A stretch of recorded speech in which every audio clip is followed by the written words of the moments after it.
자, 7위 주사위는 던져졌다. 8위 결선은 없다. 결선에 가자. 이와 관련된 민주당 호남 지역 경선에 대한 이야기 해보겠습니다. 송영길 의원님 전화 연결돼 있습니다. 안녕하십니까? 네, 안녕하십니까? 네. 거기 지금 현장 분위기가 굉장히 뜨겁다라고 취재 기자가 알려오고 있는데 지금 어떻게 경선을 치르고 있습니다. 현장 분위기를 좀 전해주시죠. 이번에 지금 이제 현장 대의원 투표를 마쳤고요. 곧 네. 대표가 될 것 같습니다. 네. 투표율이 한 70%를 넘는 것 같습니다. 아하, 그렇군요. 네. 자, 문재인 전 대표의 오늘 목표. 자, 호남부터 50%를 확 넘어가겠다.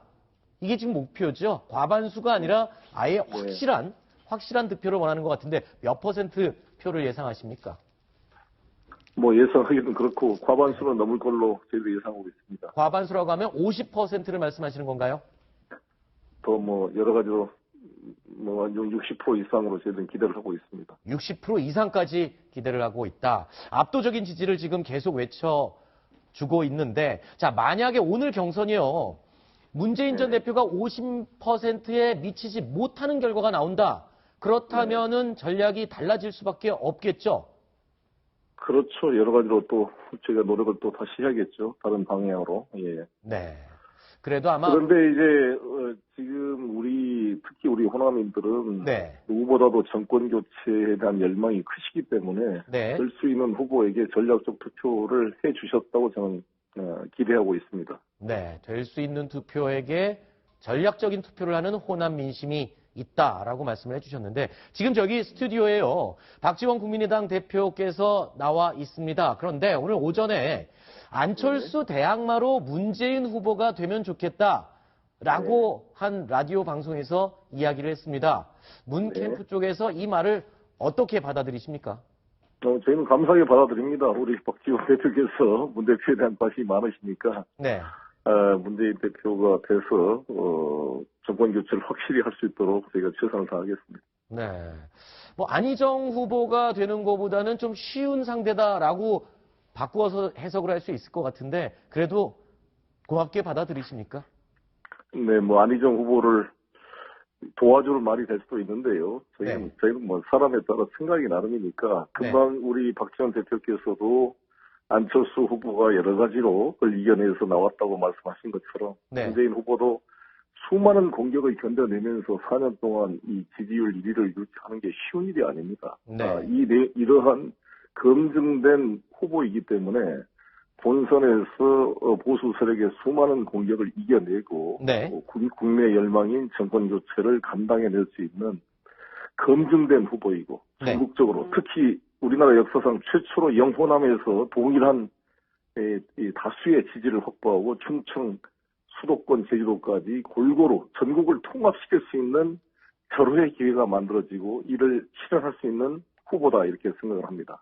네. 자, 원래 예정대로라면 6시 40분쯤 최종 투표 결과가 나오는 걸로 알려져 있는데 조금 현장에서는 늦춰지고 있는 것 같습니다. 어떻습니까? 몇 시쯤 결과를 우리가 알 수 있을까요? 7시 반쯤 정도 알 수 있지 않을까 이렇게 생각합니다. 그렇군요. 네. 알겠습니다. 자, 원하시는 결과 얻으시기를 바라보겠습니다.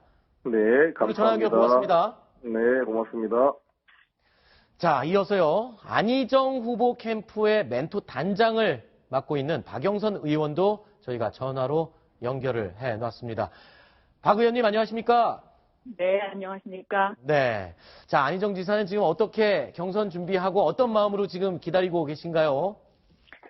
네, 안희정 지사는 그 뉴클릭을 하겠다. 새로운 길을 가겠다라는 그 새로운 화두를 오늘 이제 광주 현장에서 던졌죠. 네. 그래서 안희정이 가는 새로운 길 그리고 낡은 대한민국을 이제 그 고리를 끊어내고 새로운 대한민국 새 시대의 시대 교체의 인물로는 젊은 대한민국 그리고 젊은 후보가 필요하다라는 그러한 마음으로 경선에 임하고 있습니다. 네, 조금 전에 송영길 의원의 말로는 지금 문재인 전 대표의 경우 지금 오늘 60%를 예상하고 있다, 바라고 있다 이렇게 얘기를 하고 있어요. 자, 안희정 캠프 쪽에서는 오늘 결과 예측 어느 정도로 보고 계십니까? 원래 문재인 후보 캠프는 이 광주 호남 지역에 가장 그동안에 공을 많이 들여왔고 또 치중해 왔습니다. 그래서 당초 목표가 65%입니다. 네. 그런데 이제 이 당초의 목표치에 과연 도달할 수 있느냐가 관건이고요. 네. 안희정 후보 입장에서는 충남도지사를 했기 때문에 네. 이 호남에 치중하고 싶었지만 마음은 있었지만 그 도지사라는 것 때문에 이 두 곳에 이제 자주 올 수가 없었거든요. 네네네. 그래서 이 지역이 가장 취약지구입니다. 네. 그래서 이 안희정 후보 캠프의 목표는 문재인 후보가 60%를 넘지 않는다면 네. 역전이 가능하다 이렇게 보고 있습니다. 네. 사실 여기가 지금 굉장히 취약하고 힘든 지역이다라고 방금 말씀해 주셨는데 다음이 충청권 아닙니까? 거기서는 네네. 아주 여유 있게 충분한 지지를 받을 수 있다라고 생각을 하고 계시겠군요. 네, 그렇습니다. 예. 네. 자, 그리고요. 같은 질문입니다만 여기 지금 스튜디오에 박지원 대표께서 나와 있습니다. 그런데 오늘 아침 라디오 방송 혹시 얘기 들으셨나요? 안희정 네, 들었습니다. 후보가 좀 버겁다, 힘들다 이런 평가를 했습니다. 어떻게 보십니까? 그것은 사실이고요. 네. 실제 여론이 그렇습니다. 그래서 더불어민주당이 안희정 후보를 최종 후보로 결정한다면 그것은 사실상 대선이 끝난 거나 다름없다라는 것이 현재 대한민국 전역에 퍼져 있는 민심입니다. 그렇기 때문에 박지원 그 대표님 입장에서는 문재인 후보가 되기를 바라는 마음이 있으실 겁니다. 네. 네. 그렇군요. 자, 지금 이제 결과 관건은 네네. 이 더불어민주당의 경선을 통해서 이 당심과 민심이 과연 일치할 수 있느냐, 이제 그러한 문제가 있죠. 네. 네, 그렇군요. 자, 지금 네. 경선 결과가 조금 늦어지는 것 같은데 7시 반쯤 나온다고 하는데 저희도 같이 결과를 지켜보겠습니다. 의원님 오늘 전화 연결 고맙습니다. 네, 감사합니다. 네. 자, 박지원 대표께 묻겠습니다. 송영길 의원 그리고 박영선 의원, 자, 문재인 전 대표와 지금 안희정 지사 양쪽의 이야기를 들었습니다. 오늘 아침 라디오 발언 때문에 지금 반응이 양쪽 다 감사하다고 합니다. 제가 오늘 아침 안희정 지사가 후보가 되면은 버겁다 네. 하는 소리는 저희가 버겁다는 소리입니다. 그렇죠. 예. 지금 박영선 특보단장께서는 문재인 후보를 상대로 하는데 안희정 지사가 후보가 되는 것을 버겁다고 해석을 하시는데 네. 안희정 지사가 민주당의 후보가 되면은 저희가 버겁습니다. 그래서 저는 간절히 네. 문재인 후보가 민주당의 대통령 후보가 꼭 되기를 지금 이 순간에도 빌고 있습니다. 네. 그러니까 그 2012년 대선과의 어떤 그 연관성 때문에 그런가요? 당시 2012년 대선 때 안철수 대선 후보가 이 문재인 후보로의 단일화를 위해서 자진 사퇴하지 않았습니까? 그러니까 이제 그것에 대한 어떻게 볼까요? 이번 대선에서만큼은 그 반대 결과가 있어야 되는 거 아니냐? 그런 기대 심리도 좀 있다고 볼 수 있습니다. 거듭 말씀드리지만 저는 2012년도에 노무현 문재인 저분들의 의거에서 대북송금 특검으로 감옥 갔다 나와가지고 전혀 그 사실도 모르고 개입도 하지 않았습니다. 그렇기 때문에 저는 그것과는 관계없이 지금 우리 대한민국의 현 상황이 그러하다 이겁니다. 저는 6, 7개월 전부터 반기문, 황교안 그 누구의 보수권 후보도 저분들은 후보가 아니다. 그리고 민주당의 수많은 분들이 나와서 지금도 여론조사에 같이 나오지만은 저분들은 후보가 아니다. 문재인과 안철수의 대결이 된다. 거기에서 문재인의 공포증이 나오고 안철수의 미래, 즉 제4차 산업혁명이나 인공지능, 로봇, 이 전문가이기 때문에 안철수가 비교 의론적으로 보더라도 대통령이 될 것이다. 이렇게 확신을 했는데 한창 안희정 지사가 사실 늦게 나왔잖아요. 그래가지고 안희정 태풍이 부는데 엄청나게 호남에도 불더라고요. 그래서 제가 그때도 그 얘기했습니다. 태풍은 강하지만 길지 않다. 네. 안희정 지사가 정치인으로 잘하는 것도 중요하지만은 실수를 하지 말아야 된다.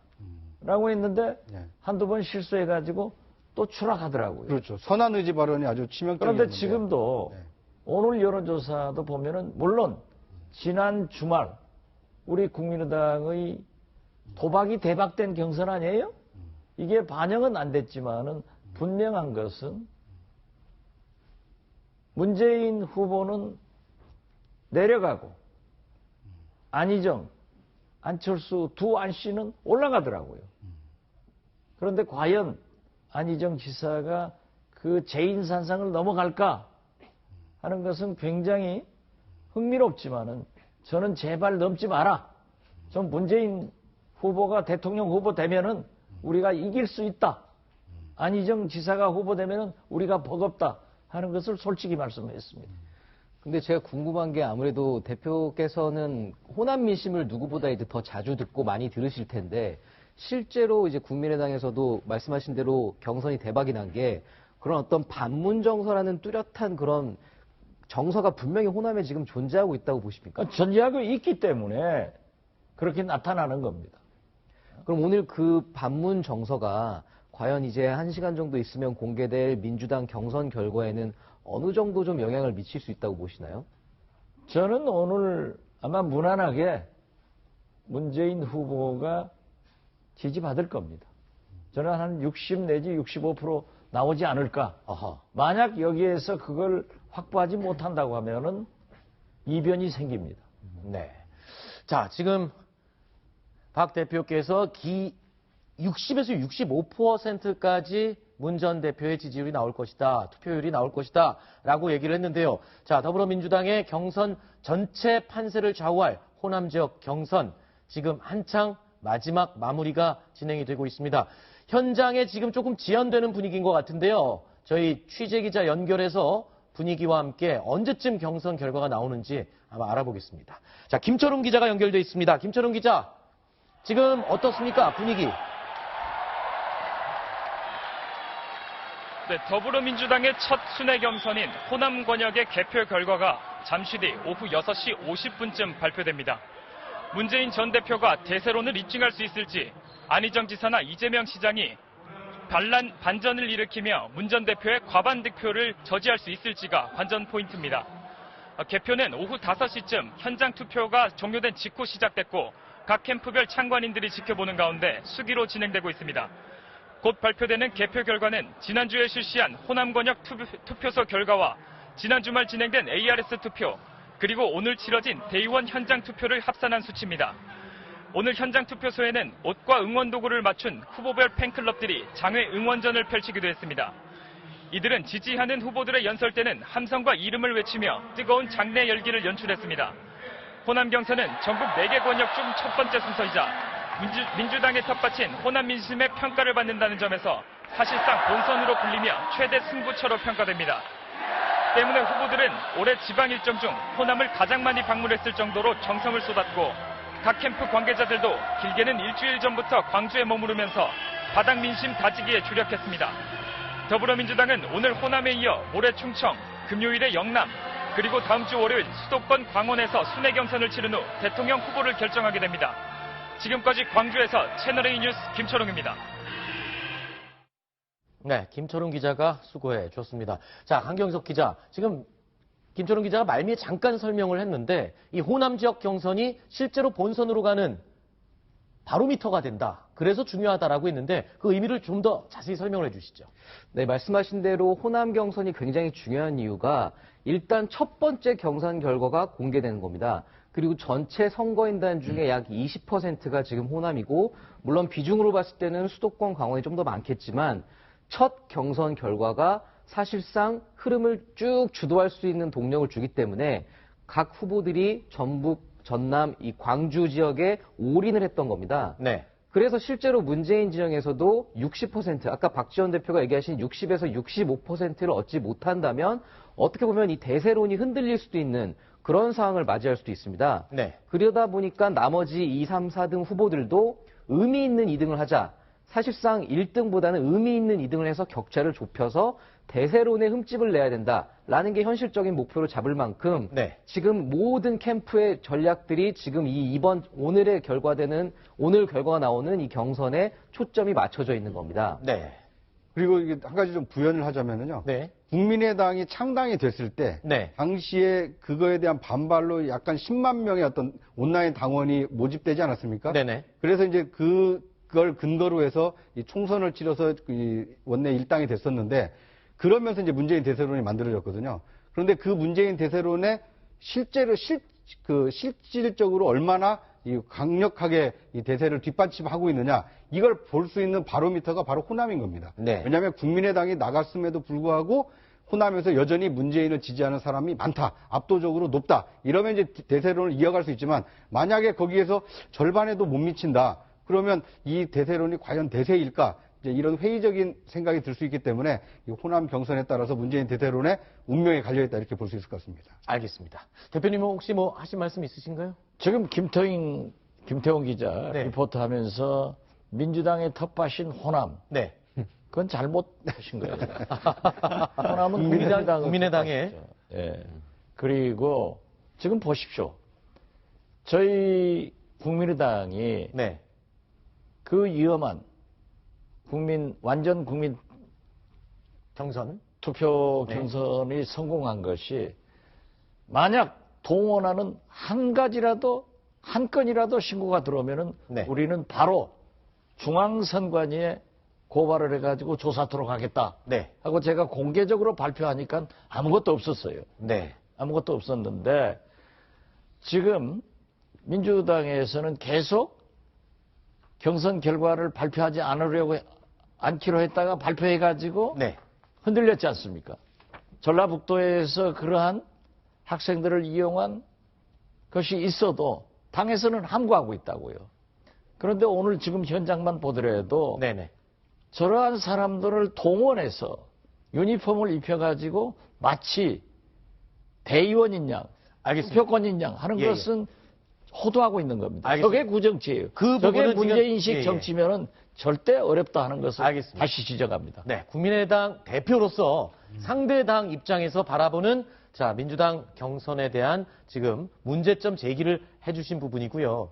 저희 뉴스탑10의 편집 의도와는 상관이 없음을 시청자 여러분께 먼저 양해 말씀 또 드리겠습니다. 자, 그리고 오늘 민주당 호남 경선 여기서요. 이 주자들이 또 어떻게 해서 선거인단, 대리 투표인단의 마음을 살려고 했었는지 연설 내용을 저희가 영상으로 준비해 봤습니다. 함께 확인해 보시겠습니다. 지난 대선 호남 마지막 유세 때 금남로를 가득 메웠던 노란 바람개비 물결이 아프게 떠올랐습니다. 죄송합니다. 제가 부족했습니다. 다시는 호남에 좌지를 들이지 않겠다. 51대 49가 아니라 압도적인 대선 승리가 필요합니다. 호남이 만들어주셔야 합니다. 저는 1987년 김대중 후보 대학생 청년 자원봉사자였습니다. 저는 그 노무현 대통령님과 함께 정권 재창출의 역사를 만들었습니다. 최근에 제가 우클릭한다고들 걱정하십니다. 저는 우클릭이라고 생각하지 않습니다. 민주당의 뉴클릭입니다. 1%만 잘 사는 나라가 아니라 99%가 함께 잘 사는 나라를 만들어라. 김구 선생이 못다 이룬 자주 독립의 꿈을, 김대중 대통령이 못다한 평화 통일의 꿈을, 노무현 대통령이 못다 이룬 반칙과 특권 없는 세상의 꿈을 저 이재명이 여러분께 만들어 드리겠습니다.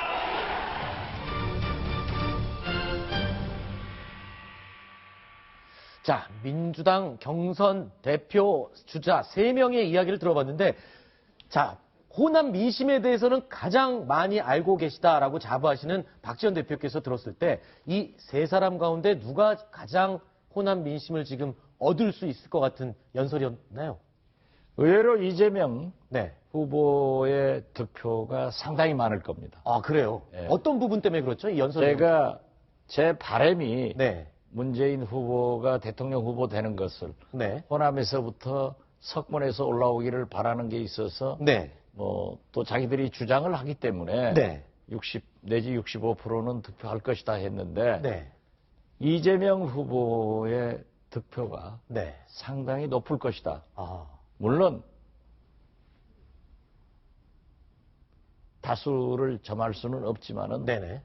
안희정 후보와 합쳐지면은 이변이 날 수 있다. 아하. 저는 그렇게 봅니다. 의미 있는 2등 자리가 누구에게 돌아가느냐, 이 부분도 그 관전 포인트가 되겠다. 이렇게 지금 말씀해 주고 계시는데요. 저도 박지원 대표가 한 얘기에 굉장히 공감을 하는 게 네. 저도 이재명 시장이 의외의 결과를 낼 수 있다고 봅니다. 특히나 그래요? 호남 정서가 네. 굉장히 어떻게 보면은 종잡기 힘든 점들이 있습니다. 네. 여론조사에서는 분명히 잡히지 않았던 민심이 있었을 겁니다. 네. 그래서 아까 박지원 대표 말씀하신 대로 문재인 65%, 이재명 15%에서 20% 사이 만약에 득표를 하고 안희정 지사가 3등으로 떨어져 버리면 사실상 경선이 끝난다고 봐야 됩니다. 네. 아무리 이거를 뒤집으려고 해도 그 차이를 뒤집기가 어려워질 수 있습니다. 네. 그렇군요.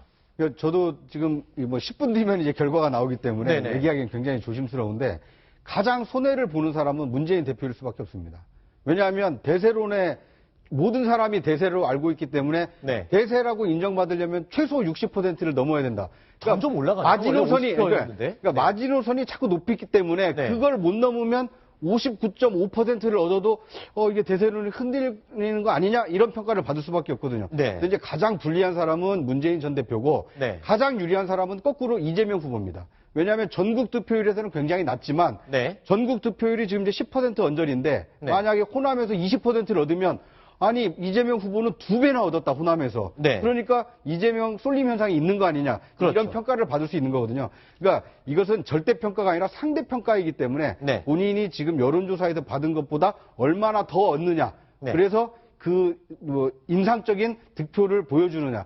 이거에 따라서 이후 경선이 달라지기 때문에 저는 가장 불리한 사람은 문재인이고 가장 유리한 사람은 이재명 시장이 아닐까 싶습니다. 그 전반적인 어떤 큰 흐름에 대해서는 저도 공감을 하는데요. 네. 이런 부분도 좀 생각할 필요가 있을 것 같아요. 그동안의 호남 유권자들의 야권의 지지 이런 것들에서 우리가 중요하게 여기는 이유는 호남만 놓고 보는 게 아니라 사실 수도권까지 연결되어 있는 어떤 그렇죠. 표심이라는 부분을 지적을 했는데 최근에는 그런 부분이 조금 미묘하게 달라지는 부분도 있습니다. 호남의 정서라는 부분이 꼭 호남 출신의 수도권과 그대로 이어지지 않고 또 지금처럼 어쨌든 국민의당이 됐든 민주당이 됐든 정권교체 가능성이 높아진 상황에서는 호남 민심도 한쪽에 우리가 꼭 어떻게 보면 뭐 전부 다 몰표만 주는 데냐 이런 식의 반대의 전략적 선택을 할 수도 있다라고 보거든요. 네. 그래서 그런 어떤 경쟁들이 상당 부분 이어지기를 바라는 마음, 그게 민주당 내지는 야권의 저 흥행에 도움이 되리라는 마음도 저는 실제 있을 거라고 봐서 문재인 후보가 꼭 압도적이 안 된다고 그게 네. 바로 문재인 대선을 꺾이는 걸로 연결되지는 않을 수도 있다고 봅니다.